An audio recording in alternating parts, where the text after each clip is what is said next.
Hello friends, slate chalk and টকে তোমাদের সবাইকে স্বাগত। আজ সুনীল গঙ্গোপাধ্যায়ের একটি গল্প নাম বদল পাঠ করে শোনাচ্ছি।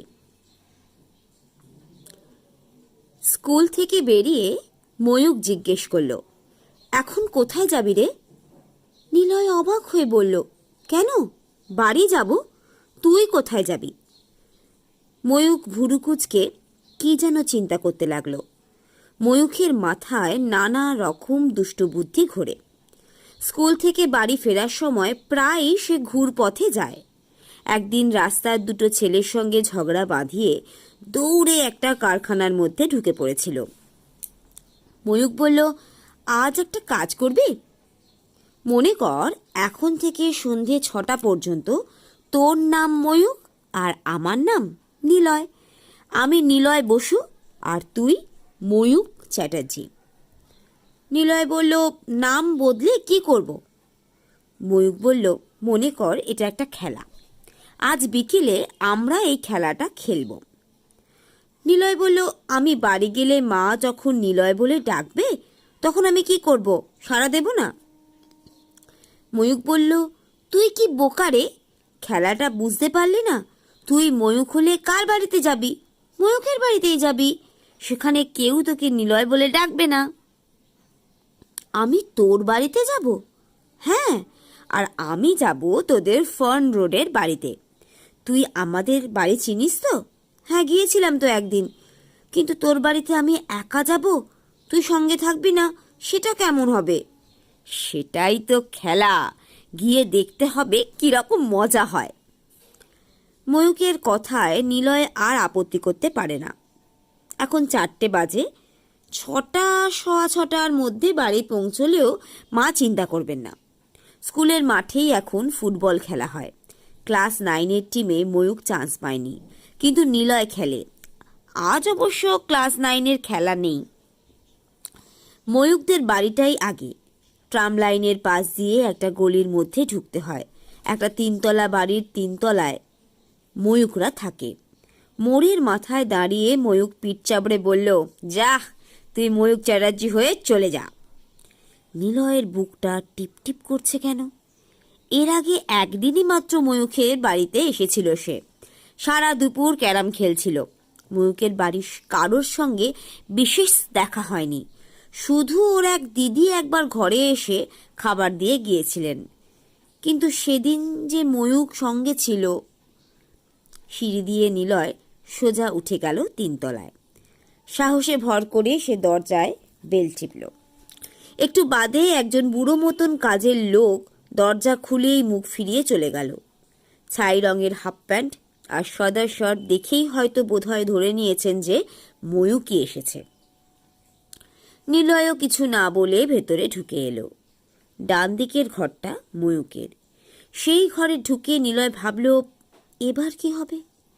ময়ূকের চেয়ারটায় বসে সে দুবার বলল, আমি ময়ূক, আমি এখন নিলয় নই, আমি ময়ূক। কিন্তু এ আবার কিরকম খেলা? খেলাটা ঠিক জমছে না। এ বাড়িতে আর কেউ নেই নাকি? ময়ূকের মা বাবা সম্পর্কে নিলয় কিছুই জানে না। বুড়ো কাজের লোকটা একটা বাটিতে করে খানিকটা মুড়ি, কলা আর দুধ নিয়ে এসে বলল, খেয়ে নাও বুবুন, মাস্টারমশাই আসবেন 7টার সময়, তার আগে কোথাও বেরিও না। নিলয় খুক খুক করে হেসে ফেলল। সত্যি তাহলে তাকে একজন ময়ূক বলে ভাবছে? এই লোকটা নিশ্চয়ই চোখে কম দেখে। কিন্তু দুধ, কলা, মুড়ি যে একেবারেই পছন্দ করে না নিলয়। ময়ূক বুঝি খুব পছন্দ করে এসব।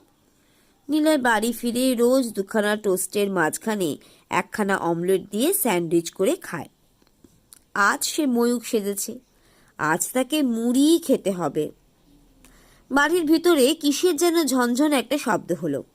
চোট্টুর এলো নাকি? বুড়ো লোকটা ছাড়া তো আর কেউ নেই মনে হচ্ছে। ঘরের বাইরে গিয়ে উঁকি মারল নিলয়। রান্নাঘর থেকে একটা বিরাট ল্যাজ মোটা বেড়াল বেরিয়ে আসছে। নিলয় বেড়াল দেখতে পারে না 2 চোখে। তাদের বাড়িতে কুকুর আছে 2টো, সেজন্য কোনো বেড়াল ঢুকতেই পারে না।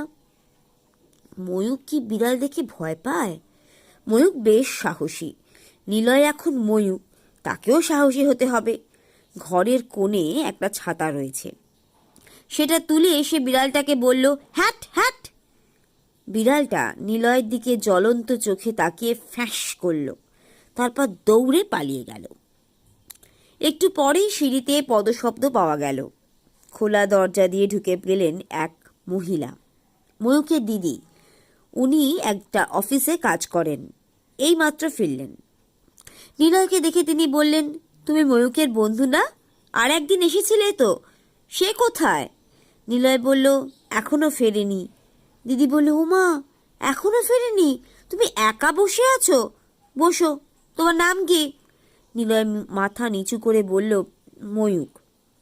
দিদি হেসে বললেন, ওমা, তোমারও নাম ময়ূক? দুই বন্ধুর এক নাম। ঠিক আছে, তুমি বসো তাহলে।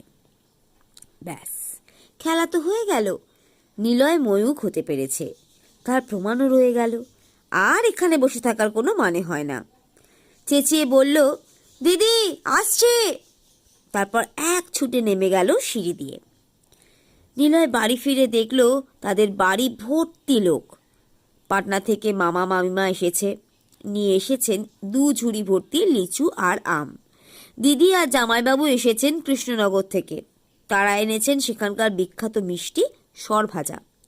ময়ূকদের বাড়িতেই যেমন প্রায় কেউই থাকে না, সেই তুলনায় নিলয়দের বাড়িতে সব সময় জমজমাট। ময়ূক বসে আছে বসবার ঘরে, তাকে ঘিরে আছে সবাই, আর ময়ূকের সামনে 2খানা প্লেট ভর্তি খাবার। একটা প্রায় শেষ করে ফেলেছে, আর একটায় হাত দিয়েছে। মা নিলয়কে দেখে বললেন, তুই এত দেরি করলি যে?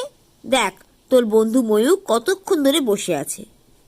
নিলয় ময়ূকের দিকে তাকালো, সে তো নিলয় সাজেনি।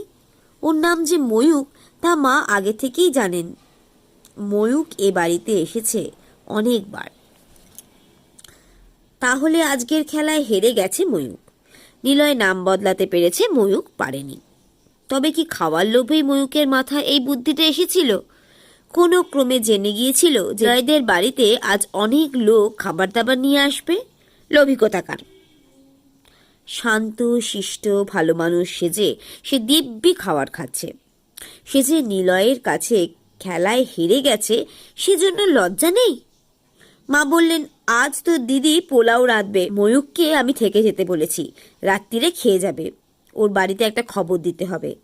নিলয় নিজের ঘরে চলে গেল। ময়ূক তবু সেখানে এলো না। একটু বাদে মা এসে বললেন, ময়ূক এখানেই চান টান করে নিক, তোর একটা জামা প্যান্ট ওকে দে। মা নিজেই আলমারি থেকে প্যান্ট শার্ট বার করে দিলেন। দিব্যি ভালো ছেলের মতো ময়ূক স্নান করে এলো। মা ওকে দেখে বললেন, কি চুল আজরালে না? তোমার কোগড়া কোগড়া চুল, কি অবস্থা হয়েছে? এসো, আমি আজরে দিই। ময়ূক মায়ের গা ঘেঁষে দাঁড়ালো।